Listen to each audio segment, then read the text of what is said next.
Good morning, good afternoon, good evening, ladies and gentlemen. This is Pit Talk, pulling pits and opinions with your host, Gunny G. We're back after a week break. I know I can't give you more, but I know you want more. It's okay. But we got a special guest hailing in from the East Coast. But before we get there and before we introduce him, follow, like, subscribe everywhere you get your podcast, all social media platforms. Follow, like, subscribe, whatever you want. If you don't, I'm still sleeping at night.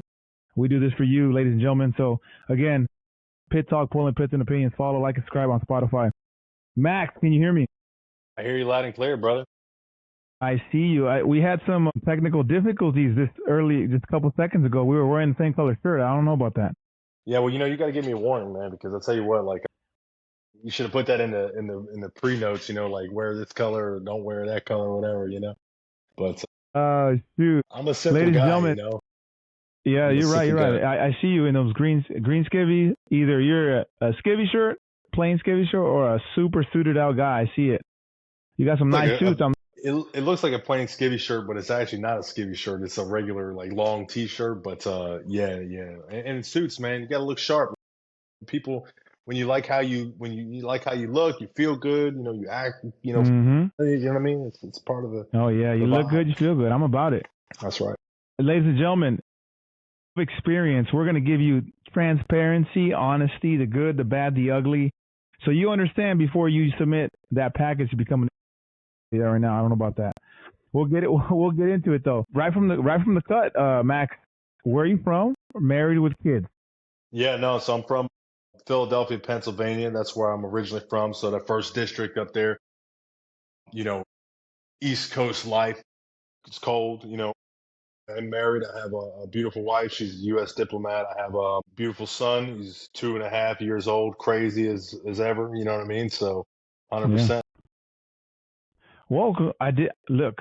You keep your personal life very, very, very close, and I appreciate that because it ain't none about nobody's business. Yeah. What happens at home? I was actually having that conversation with her like not long ago because she's like, "Oh, you never post anything about me." I'm like, "Look, I don't want one of these haters like say something about my wife and I get out of character." She's like, "Well, and then I told her, like, think about some of the legends. Think about, our boy, what's his name? Joe Rogan, right? Like, who's his wife? No one knows who Joe Rogan's wife is. You know what I mean? So. Mm-hmm. You're right. Hey, I appreciate that, man. To be honest, I only post on the, what is those reels or the stories? The stories. Yeah. Yeah, but, well, that's good, man. How long you been married? About 5 years now, man. Yeah, 5 years. Congratulations. And I'll just be transparent, right? Because that's what we're talking about. This is my second round. That's my second marriage, and I was married as a young Marine, like a lot of young people that get married. You know what I mean? High school sweetheart, and that lasted like 3.5 years. That's good, dude. Hey, if you ain't got one divorce or one NJP, you ain't a real Marine. You know what I'm saying? That's what I hear a lot. So yeah, you probably know that from experience. Yeah, I'm still working on my first, and I'm still got a pretty clean record. But congratulations on the 5 years of marriage, man. I hope it, I'm praying for you. Hope it works out, and it will. Hopefully, you got to put the time in, because that 80. Holy mackerel! But how long have you served, and in what capacities besides being a Native? Yeah, that's a great question. The cool thing about the Marine Corps is there's so many opportunities and so many different things that you can do. And so, like, when I first enlisted back in 2000, my mom, she's crying. We're doing parental consent, and I'm thinking just like everybody else, hey, the Marine Corps, infantry fighting, like that's what I was 17 years old. That's what everybody thinks. And she's like, he's a musician.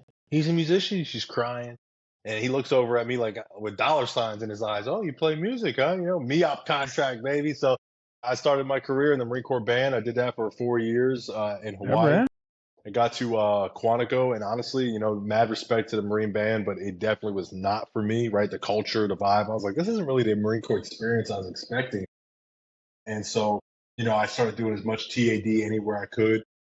I eventually got attached to the ceremonial platoon at Quantico, and I became the one of the pallbearers for the Quantico National Cemetery in 8th and I, that those cemeteries in that area. So we were just doing tons of ceremonies for funeral honors for old Marines that had passed away and their families, and then I became the color sergeant of Marine Corps Base Quantico, and I worked directly for Colonel Bentley at the time, which was awesome. And I got selected for staff sergeant.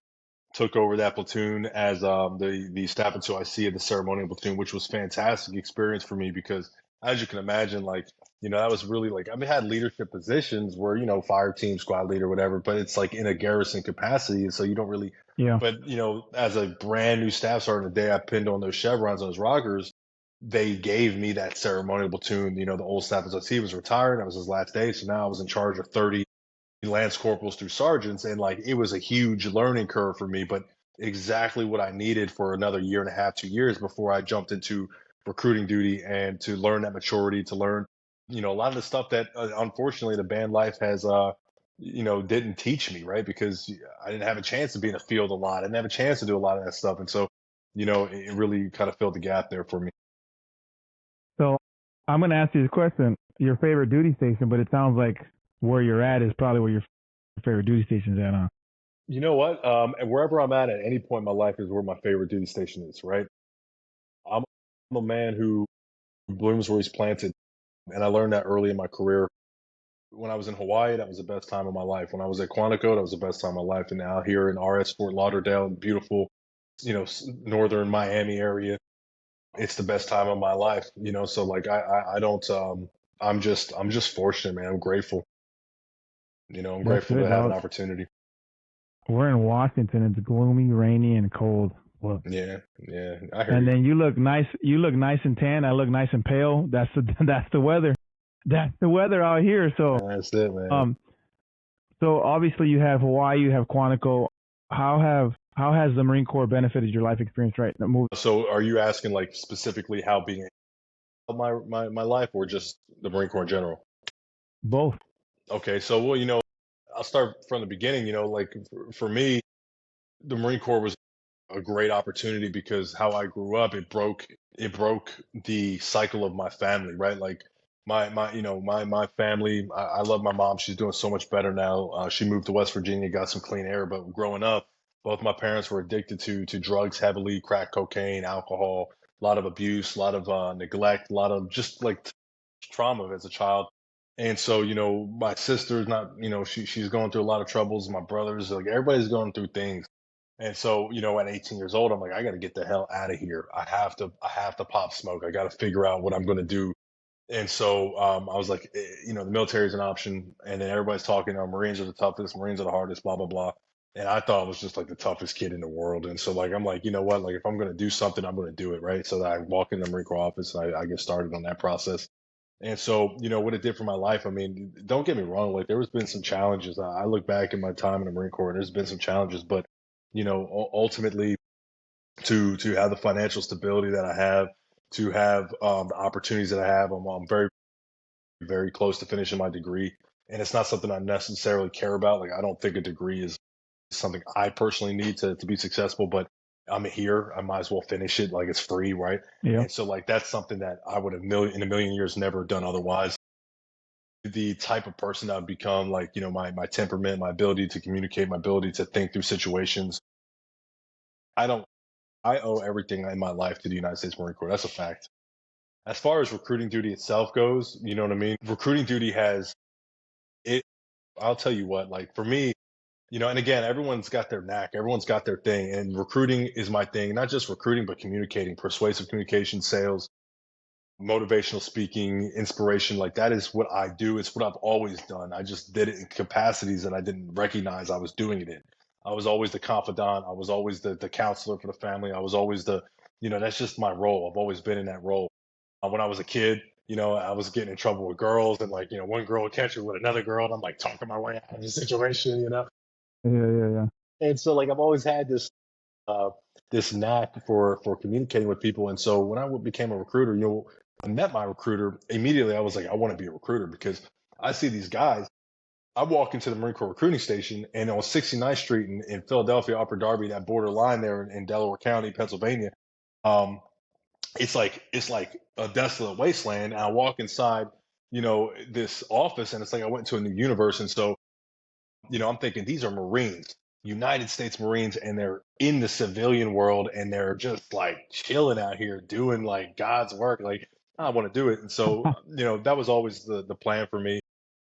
And so being a recruiter, was something I was always going to do. And when I did it and I came out here, I had the right mindset. My thought process was this, like, I'm going to master this craft. And I bought into it. I buy into everything I do. When I was 16 and I worked at the hardware store, I was the geeky kid with the boots and the shirt tucked in and this knife on my belt and like helping people. Like I was just, that's just how I am, you know? And so like when I was in a band and I would sit down behind the kit in front of 2,000 people in Tonga or New Zealand and I'm playing for an audience, I have to put myself in the mindset I'm the best drummer that has ever existed. I got to be the best drummer that's ever existed. And by believing that and putting those types of thoughts in your mind and anything that you do, you start to portray that, right? And so I did the same thing on recruiting duty, where like recruiting became my hobby. I no longer play video games. I no longer, play music. I'm a piano player too now, like drums. I put everything on a wayside, and I just focused on sales. I focused on reading. I focused on I'm watching videos on YouTube.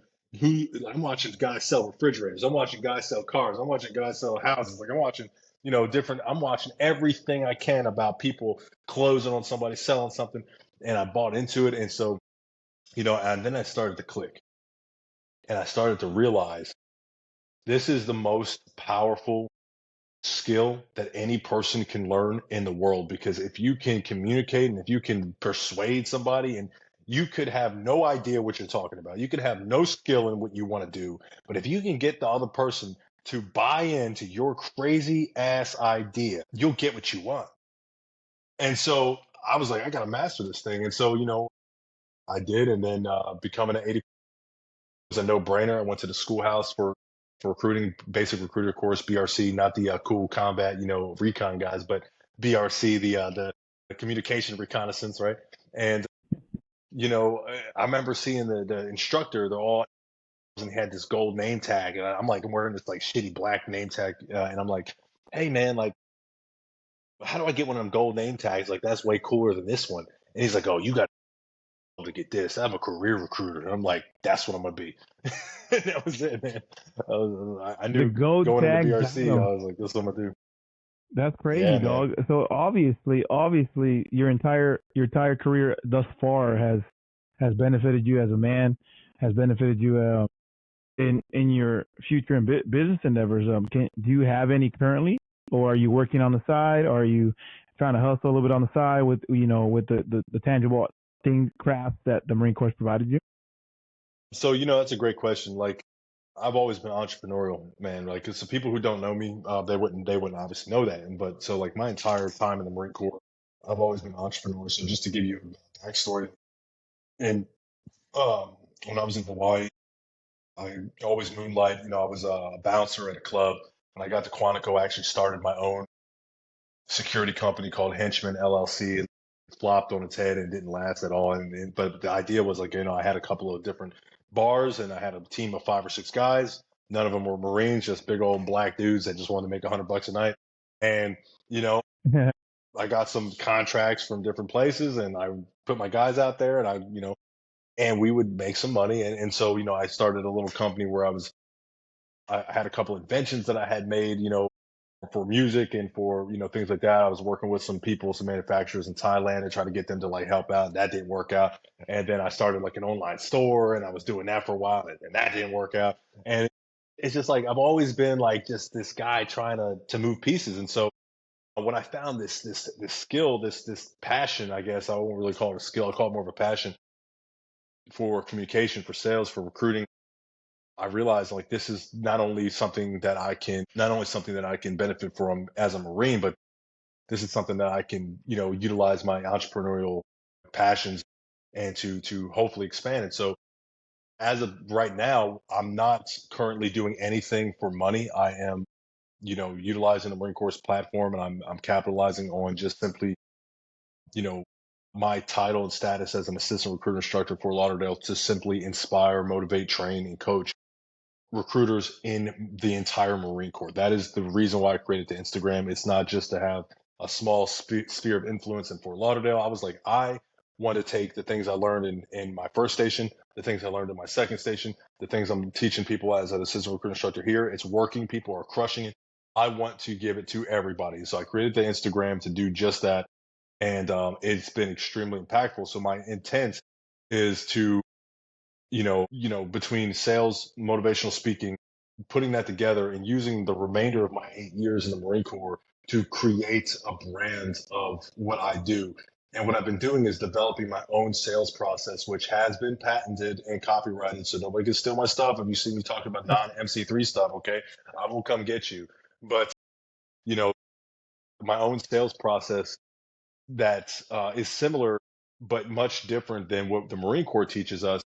And then my plan is to master that craft over the next 8 years and then do one of two things upon retirement, which is going to be to either find a nice, cushy job at a company that's going to pay me $500,000 a year to teach them just that thing, or start my own company. But I haven't decided which direction I want to go with it yet. So, you know, but I do mentor people. I do coach people. I had a coaching company I put on hold for a little while.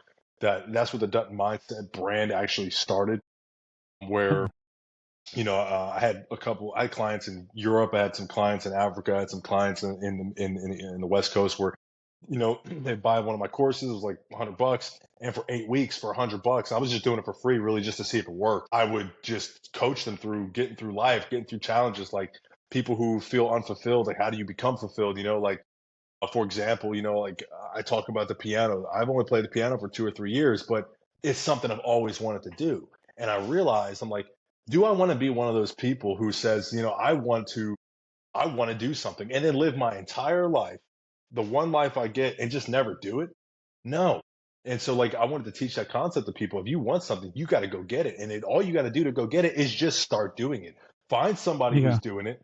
Whoever's doing it already, just take them framework, their blueprint, and just do it again, because there's enough to go around. There's so much wealth to go around. There's so many people who want to, there's an audience for everybody. So there's no oversaturation. There's 8 billion people on earth. People don't realize how many people that is. There's enough for everybody, so. Yeah. That's awesome, dog. So here's a question for you. I know that you started the Dutton mindset, and you you got my attention because I like how you uniform your little clip, and nothing changes; it stays the same unless you're out somewhere, talking with other recruiters and other people. But social media obviously is a way of the future, right? Social media, internet communication through social media platforms. It's the way of the future, and I think the Marine Corps is headed in the right direction because, as you can see, the Commandant of the Marine Corps, Sergeant Major of the Marine Corps, they're starting to push little video clips out there. So I think they figured it out now, and now they're kind of riding the gravy train. Do you recommend social media for everybody, or just some people that use it for the good? Look, man, I'll tell you, I knew a guy who was a smart guy, really good guy, but he had a temper on him. He had a temper on him.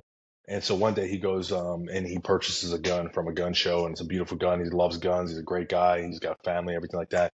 And so, he's driving his car one day. Somebody cuts him off the road. He gets all angry. They get into a dispute. He shoots him in the street, kills the guy. And so, right there, this weapon, this tool, this gun, he utilized it to do harm to somebody, and he ultimately ended up in jail for the rest of his life. And so social media is a lot like that gun, right? Because it is a tool. It is a very powerful tool. It is incredibly powerful. It's so powerful, in fact, that you can reach an audience that is bigger than any stadium in the entire world in a span of minutes, right? Like, you can reach people, people were like, make a post and they're like, oh, I only had 5,000 people looked at my post, only 5,000 views. 5 people is a lot of people. And so when you say, like, if you looked at a group of 5 people, you're like, holy crap. And now you realize whatever little message you put out, it has just reached the ears of all these people. And so it's an extremely powerful tool, but it's an extremely dangerous tool. And so, like, not everything is for everyone, but everyone has access to it. And so it's really ultimately up to them whether or not they want to do it the right way. Just because you have access to it, my friend, he had access to purchasing this weapon, he did. That doesn't mean that he probably shouldn't have had it, right? And so that's a tough thing, because the other thing about the social media specifically, in my view, it's about value. If you're not there providing value, then you probably shouldn't be on it, right? Just utilize it to entertain yourself. But, value is the key, whether that's informational value, educational value, whether that is entertainment value, whether you're one of those comedian guys, whether you are, like someone like me who's just trying to train somebody on something, teach something, or inspire somebody. Whether you're like somebody like you trying to educate somebody, trying to inform someone, you know, you have to provide value. And so if you're not providing value, then you should stay off of it. Now, if you are the individual that's providing value using that platform, then you must think about the message that you're pushing out, because the bigger your page gets, the more views you get, the more spread you get, the more reach you have, the more careful you have to be. You can quickly ruin your career, you can quickly ruin your reputation, you can quickly ruin your life, especially as a Marine utilizing social media, filming the wrong things, saying the wrong things, saying something racist by accident. Like I say things like that back in 2015 were fine, right? So like the term, for example, and this is just an example, but if you were to say something like, "Oh, your butt hurt," well, that term is homophobic now, right? So like those types of things you have to think about, because people get offended by that kind of stuff. And so it just depends, man. You have to utilize it as a very powerful tool. You have to recognize it and respect it for what it is. So the answer is no and yes simultaneously, but it's up for someone else to decide, not me to decide. Yeah. That's good, man. If you're just tuning in, it's Pit Talk, Pulling Pits and Opinions. We got Max Dutton hailing from Florida, the Sunshine State. No, it's not really Sunshine State, but it's definitely sunshine all year round. You know what I'm saying? Yeah. But yeah, provide value. If you ain't providing value, use it just to entertain yourself. Don't do anything else but that, because it's a dangerous tool. Just like the example you did. Wow, that's pretty good. Did you learn that? I like how you compare the social media with the weapon, dog. That's pretty good. Hey, man. What advice can you give besides obviously, be very cautious while you use that tool? Marines and servicemen, just servicemen in general, pursuing social media influence on active duty. Okay. Well, advice, I don't know if I'm in a position to necessarily give advice, but I will say this. Number one, be consistent, right? Don't beat yourself down. Like it takes time to grow any type of audience, whether it's even just 1,000 people, like 1,000 followers. Like it takes time, and so be patient with yourself. Gary Vee said it the other day in a post that he had made. I was watching. And people, one of the things that people do, the mistake they make, is they try to grow too fast, and so because they're growing too fast, they ultimately stop their growth. And so you have to appreciate the process and just take your time, be consistent with whatever it is that you're working toward. That's number one. Number two, again, be careful about what you post, right? Be careful about what you say. Just protect your career, protect yourself, and look, like don't don't look stupid. Okay, don't look stupid. Like, and I'll be honest with you, I'm just gonna keep it straight. Like, there's nothing that irks my soul more than a Marine who will utilize social media to talk poorly about the Marine Corps. 5 reasons why you shouldn't join the United States Marines, or things I hate about the Marine Corps, or all these things. You're getting paid by the United States Marine Corps right now. All right. And so, like, whether or not you don't like it or not, like, you chose to do this career and you're here. And so, like, you look dumb by just simply bad mouthing yourself and your own decisions. And, like, you just don't do that. There's Yeah. I don't have that much experience in life, but like when people look at me, I'm 30 years old. I'm not super old. I've had a lot of jobs before the Marine Corps, but I've only had one career. But I will say this, like, I've lived enough life to know that there's nothing easy in this world. Like, I don't care what job you have. There's millionaires right now who are jumping off of skyscrapers. There's people who are giving up everything they own, billions and billions, and they're moving to India to just live amongst the people. Like, there are people who spent their entire lives doing something and they're depressed, they hate themselves. And so that's a testament to tell you that there's nothing in this world that is easy. There's nothing in this world that is always nice, always exciting, always fun. And the Marine Corps is no exception to that. Like, there's going to be times that suck. That's called life. It just sucks. And so, like, just recognize that, if you're just bad mouthing the Marine Corps because you're like, oh, well, the Marine Corps screwed me over, the Marine Corps, blah, blah, blah, blah, blah. Like, it's just a wrong approach. So don't do that on social media. Don't utilize social media to do that. Get out of the Marine Corps, make a bunch of money, and then talk bad about the Marine Corps and how great you're doing and how bad it sucked. But don't capitalize on the Marine Corps and then talk bad about it. That's the other piece. And then I guess, like, if I were to give one more piece of advice, it would be to I don't know. I mean, it would be to just don't be so consumed with the likes, with the follows, with the views. Don't be consumed with it. Don't be consumed with the haters. Don't worry about what people say. Like, if you've been around a block for even just a few minutes, like, you can go on my page, look at my comments. People say all types of mean things about me. don't worry about it, because when push comes to shove, like I know who I am. You have to know who you are in those environments, and you have to be confident in yourself. There's not a single person in this world that can look at me and tell me that I am anything other than what I know myself to be, which I know who I am. And so, like, you could tell me that I look like this or look like that. Oh, he's got an IP on his fucking shirt. Oh, his ribbons, if he only have any ribbons, like he's got a small stack, or like, oh, he looks fat here, or oh, he's on steroids, or oh, he's like, whatever, like he looked like Obama, like, it's just stupid things. Like, look, say what you want, but don't take the haters seriously, because you have to be willing to deal with that. That's a part of the game, and that just is what it is. Some people, they hate. That's what they do. The people who add value, I can't think of one person in this world that actually adds value to the world, that is doing something useful, that is an intelligent person, that talks crap about other people utilizing social media. Like, I just can't think about. It's always the people that aren't doing nothing, not about nothing. They got nothing going on. They hate their life. They hate the way they look. They hate their wife. They hate their kids. They hate everything about their life, their job, everything. They're the people who are on social media commenting, "Oh, you look like this. Oh, you smell like that. Oh, you're fat. You're skinny. You're ugly. You're whatever." Those people Yeah. are, every word that comes out of their mouth and every word that comes out of your mouth and my mouth and their mouths is a direct reflection of who you are. It is a representation of your character. So be careful. Yeah. That's good. That's good. Don't freaking be consumed. I know. I jumped ahead. You jumped ahead a little bit in the questioning, and the question was like, why did you go 80? And I already know it was a gold name tag. I got it. Easy day. So if you want experience, it's the gold tag with the E-Globe and anchor on it. Yeah. Right. Yeah. And you know what the funny story about that is? Fun fact: gold name tags, they are only made in one place in this entire country. No way. And that place happens to be in walking distance of my house. So I That's get people crazy. all the time. They're like, they hit me up like, "Hey, Dutton, can you pick these tags up for me?" Like today, for example, I just picked up 4 gold tags for some people, like in North Carolina. But like, yeah, like, it's funny, but fun fact. That's crazy. Yeah, shout out to All Star So Engraving. 80. It's not for the faint of heart. It's not for everybody. It's not for everybody's.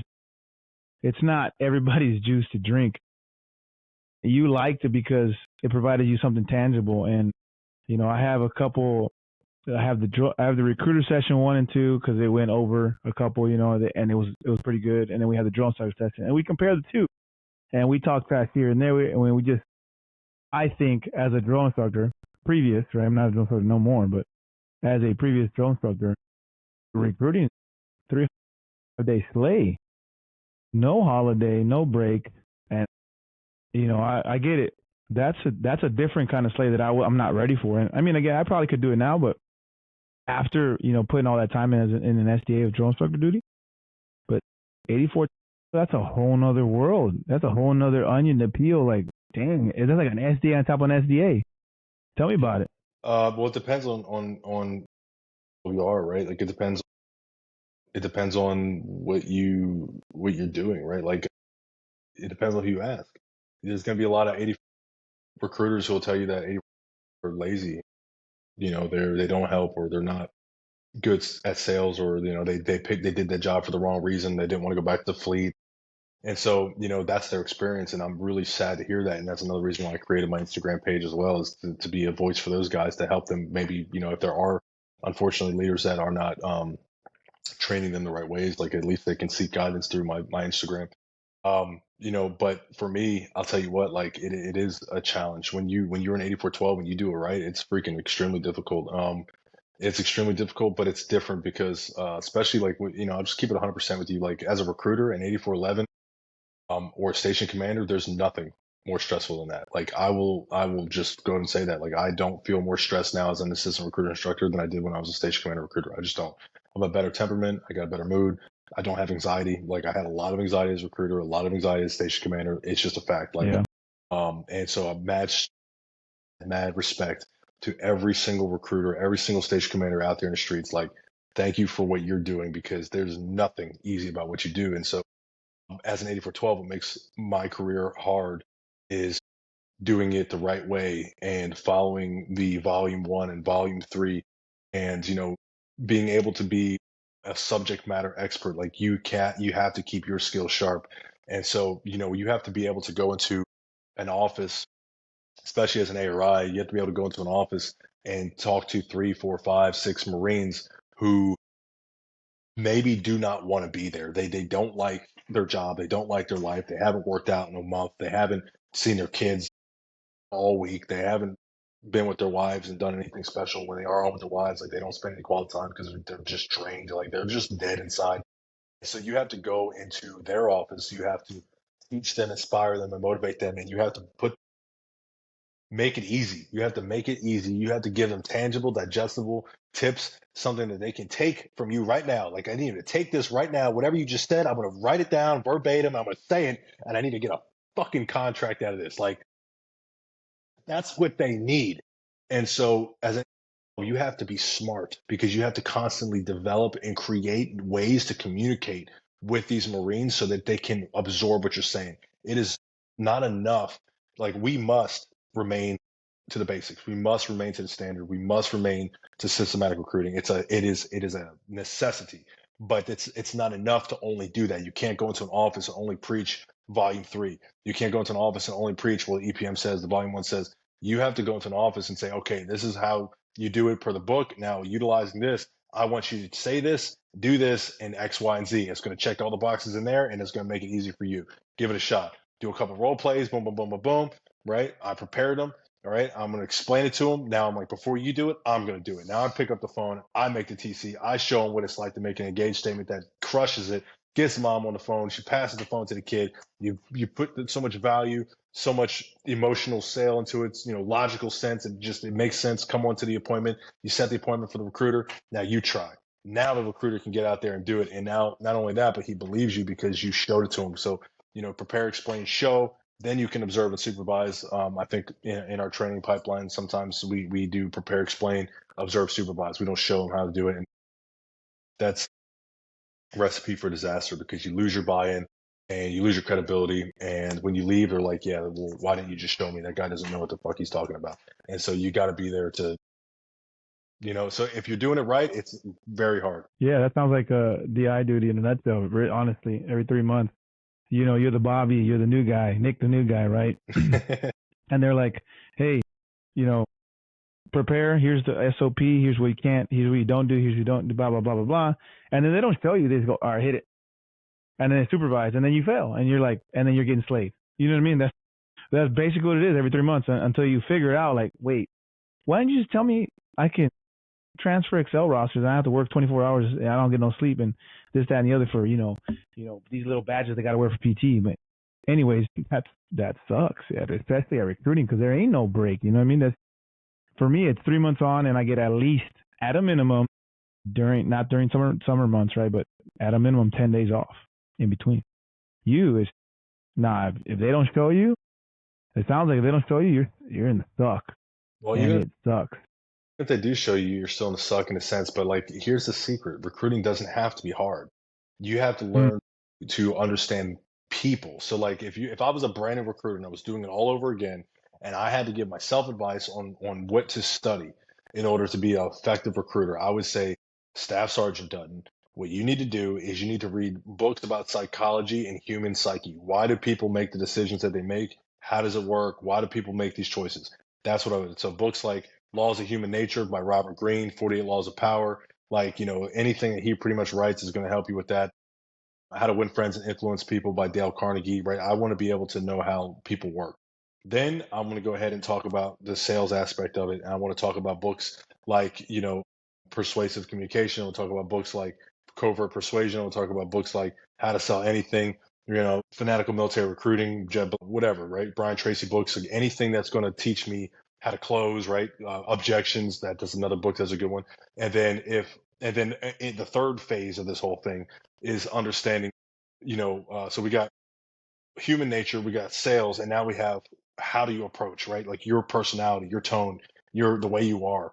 And now we need to dive into self-help books, man. We need to dive into how self-help books, but not just any self-help books. We need productivity books, right? So like, honestly, guys like Grant Cardone, his audiobooks, he's records the audiobook, and so his tonality is amazing, and it's like the way he talks to people, and his like, hey, like, let's get down to business, like you want to, and it's like you listen to it because you want to listen to the audiobook because you want to listen to how he's talking to people.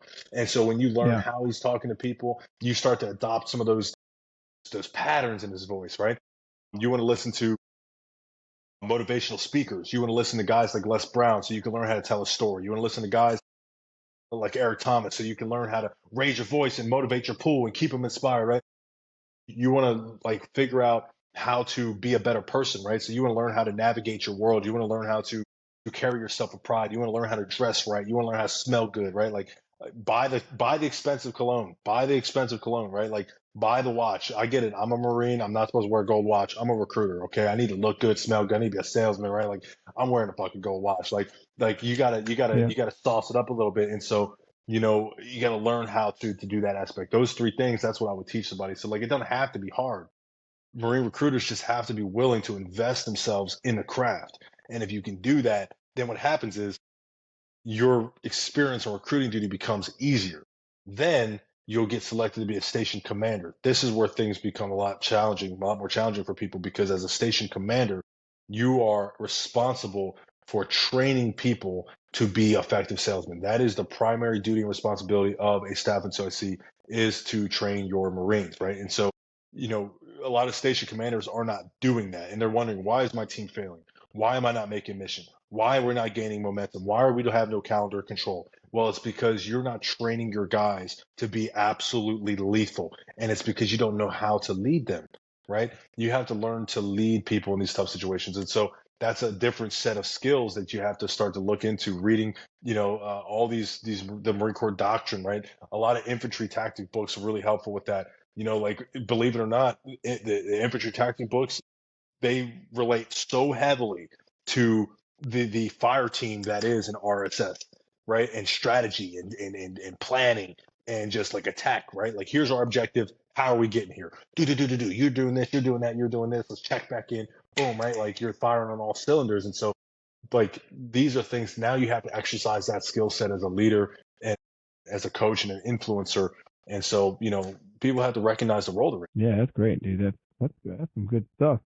Look, if I could just roll into 80, let me know.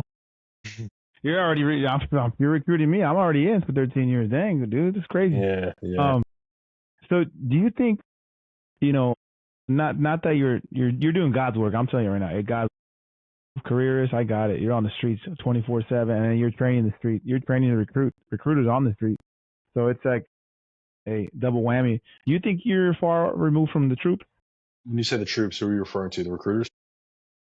Not the recruiters, because those are your senior sergeants, staff NCOs, right? They're in their prime and pinnacle of their career, so they're pretty established. I'm talking about GP. You know what I mean? Well, I mean, in many ways, yes, and in many ways, no, right? Like, obviously, like, I'm having a lot of interactions with the Lance Corporal. I'm not in the Fleet Marine Force anymore, right? Like, I'm not.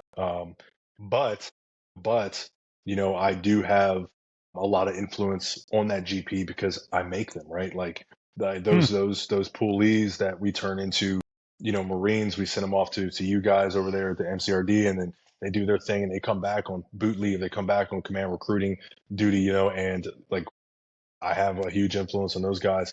I have a lot of Marines in the fleet that, they follow me, they comment on my stuff, they message me, they shoot me DMs, I coach, mentor them.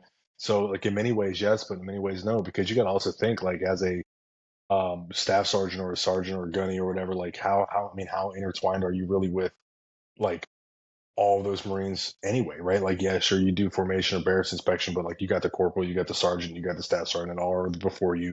And so, yes and no. Now, would I say I'm detached from the regular lifestyle of the Marine Corps? One, like, I mean, dude, just getting a Marine Corps web belt that's like the right shade of tan is like impossible, right?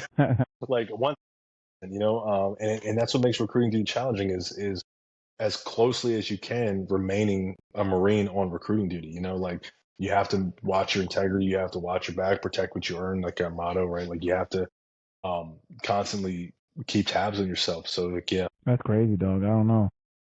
It sounds fun. I mean, to be honest, if I were to do it again, I would still pick drill instructor duty. And then here's what. Let me tell you why.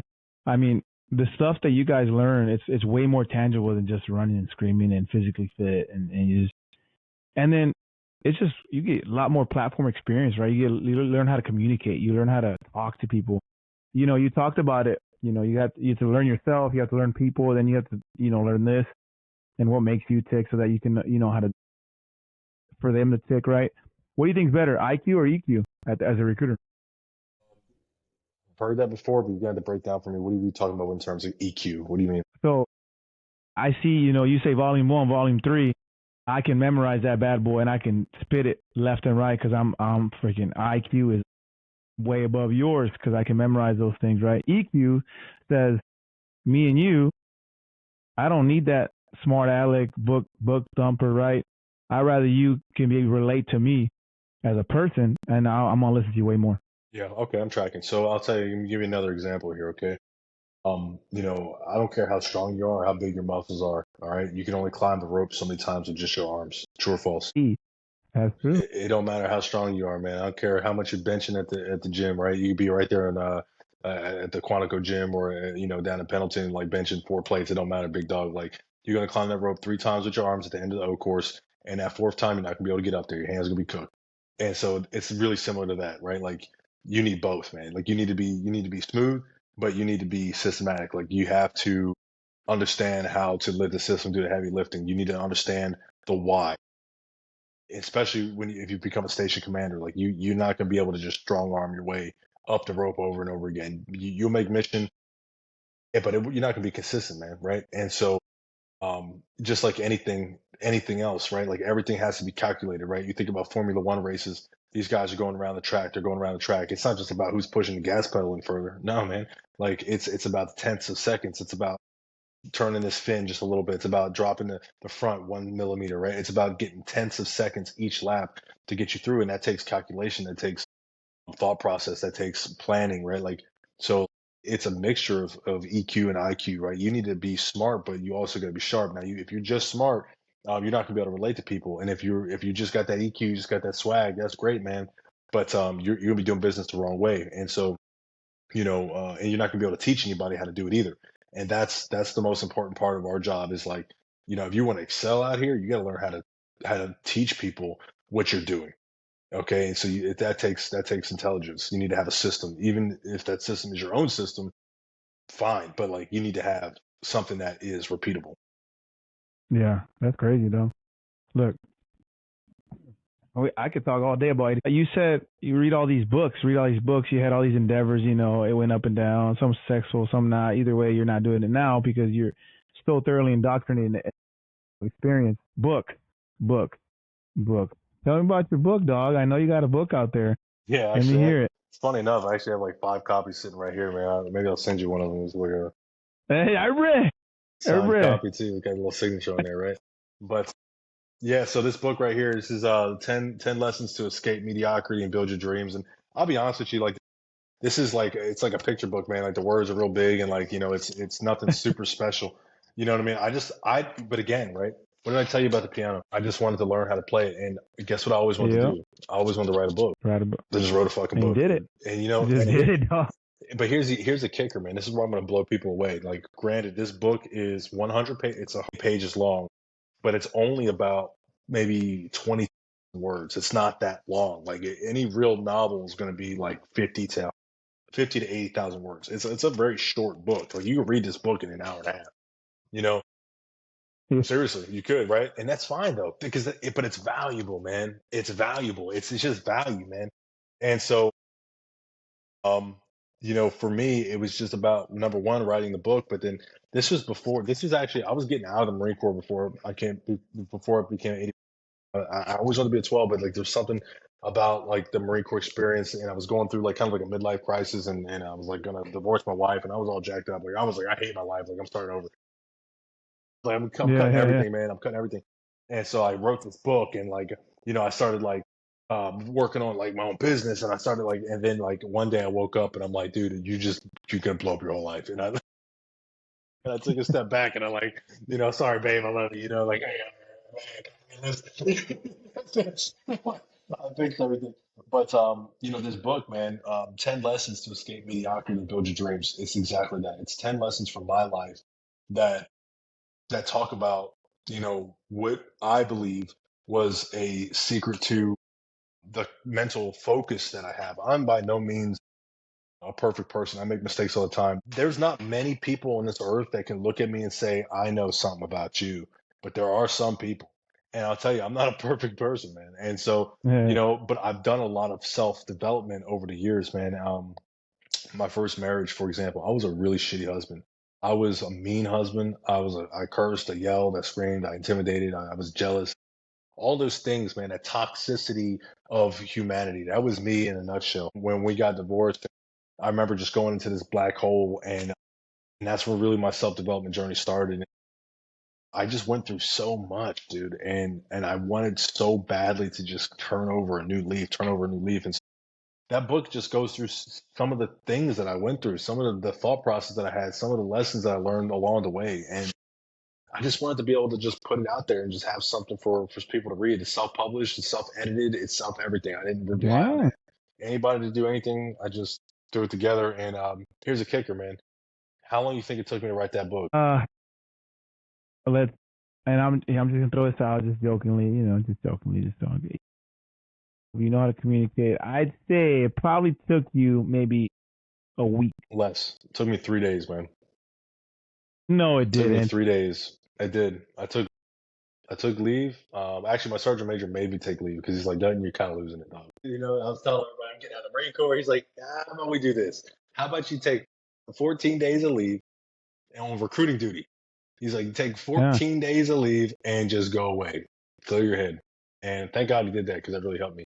But in the first 3 days of my leave, I wrote that book, man. It took me a little longer that's to edit crazy. it and stuff and put it together, but look, I want everyone listening to this to know that you can do anything you want to do. You can be literally anybody you want to be. You just have to figure out who already did it and study that person. And in a book, the same book that I got right here, I got this book. I take Nah, lost you. Don't worry, I'll edit it out. You're good. Keep going. You figure it out. Somebody call you? No, I don't know what There it is. happened. Yeah, there you go. It like did a I got countdown you. thing and started all over again. But anyway, in this book right here, so like in the mornings, man, I put all my notes and stuff, and like I write all my stuff in here in the morning when I do my morning meditations. And so develop your plan and study somebody and create actionable goals that you think based off of what you're observing they did, so that way you can just repeat it and do your own thing and just create check marks, man. And with that process, you can literally do anything in the world.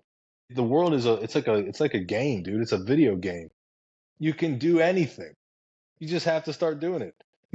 Yeah. Yeah, And it that's starts with good. believing You it. actually, you brought two quotes to my mind when I was listening to you here just a second ago about your experience. Adversity introduces a man to himself, right?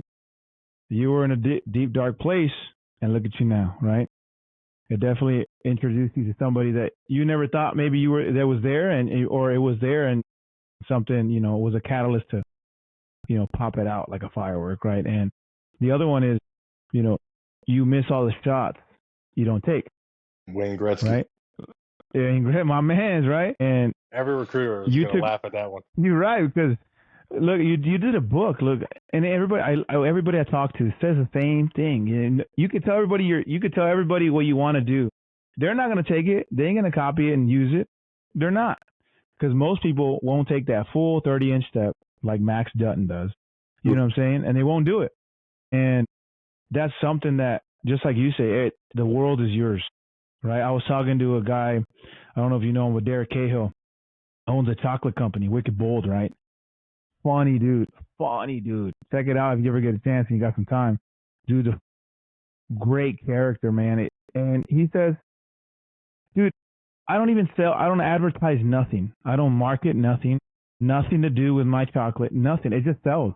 Why? Because just like you say, I build myself myself is the brand. I'm the brand, right? If people like me, they're going to buy stuff from me. right? But if they don't like me, they won't buy anything. And all I do is tell people to F. This is him, right? He's a parenting slash chocolate seller, right? But he tells parents to F off, basically. He talks about his kids, a real world transparent honesty experience, and he makes a joke about it because he knows that struggle is relatable to everybody else with kids.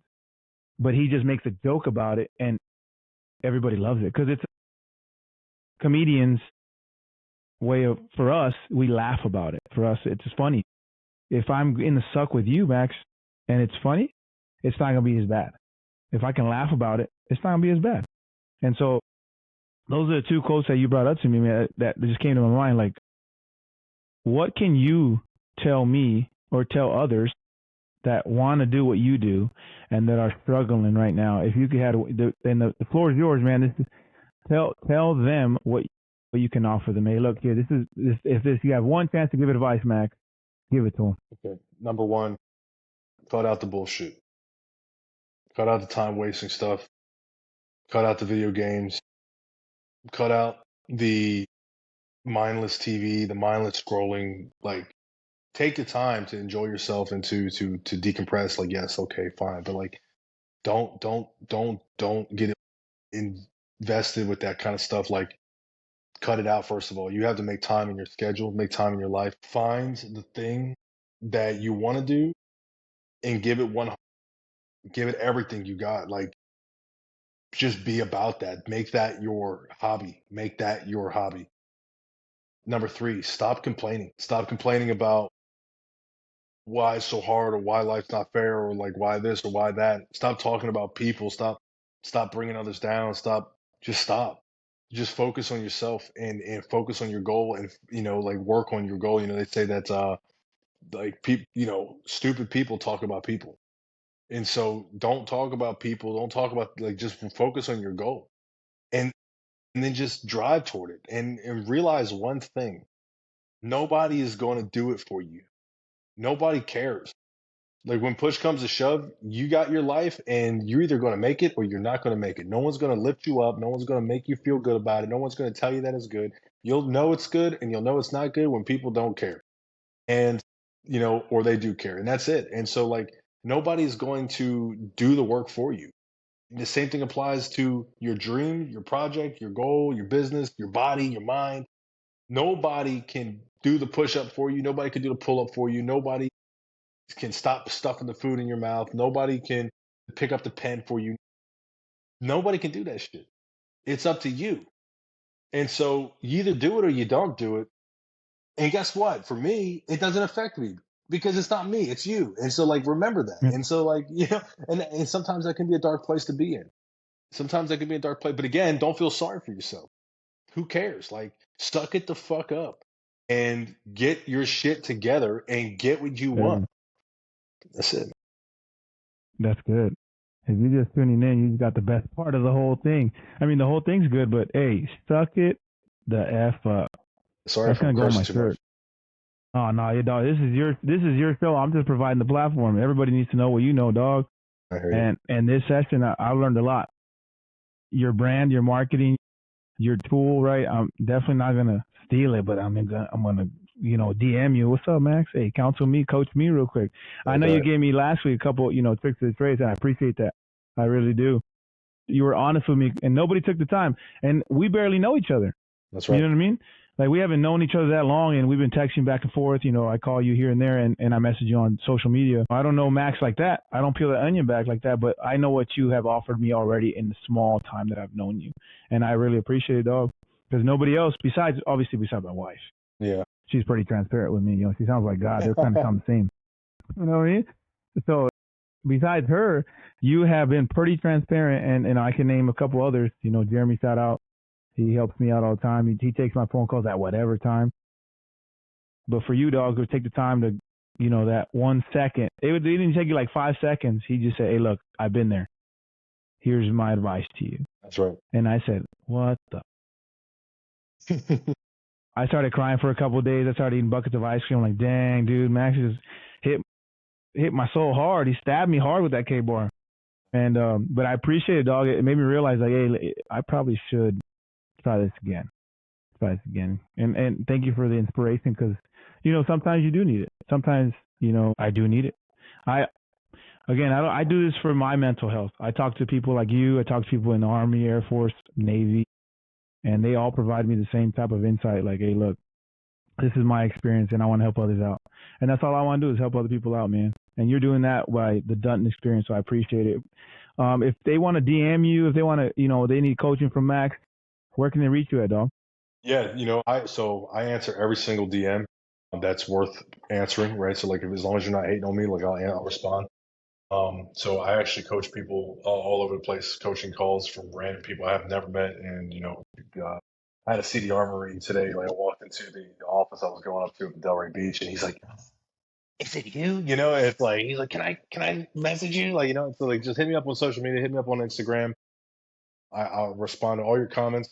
Every comment I respond to, every DM I respond to, hit me up. I'm there for you, 100%. I don't care. I got the time. There's always time. There's always time. Just don't hate on me That's it. because if I start talking, I'll chew you up. Like I will get you to look at yourself differently tomorrow. Like just So come see me in the yeah, gym. I'm easy, Max. Easy, Max. I'm just here. Dog. Just be nice I'm to in me, your man. world. Take it easy. I'm a nice guy. Just be nice to me. Like I really am. Like just be a nice guy to me. Don't make me turn on that shit. That's what's up, dog. Hey, I appreciate you taking the time out of your busy schedule. It finally synced, and I'm humbled and I'm grateful that in the presence of greatness, dog. What's up? God's work, homie. That's it, Someone's got to brother. do it because it ain't gonna be this guy. I'll tell you that right I'll now. tell you what. I hear Um, you. hey, ladies and gentlemen, if you just tuned in, tune in from the very beginning. Pit Talk, pulling pits and opinions.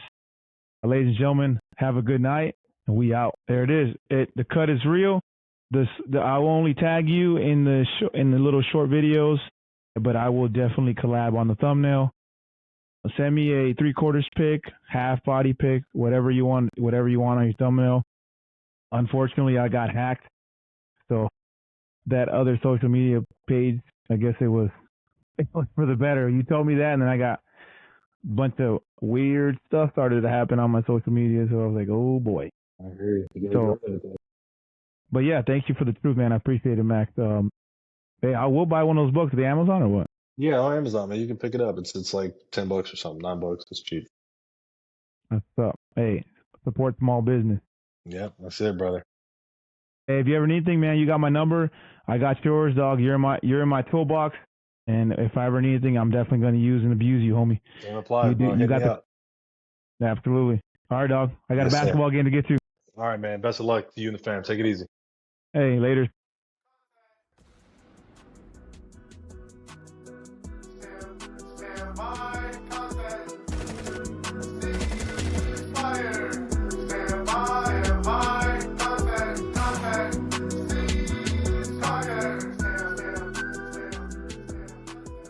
Talk is a podcast featuring active service members who discuss their thoughts and opinions on various issues surrounding military life, current events, and history. The statements heard here are the opinions of its members and guests. These do not necessarily reflect the views of the Department of Defense and are not endorsed or sponsored in any way. Listener, viewer discretion advised.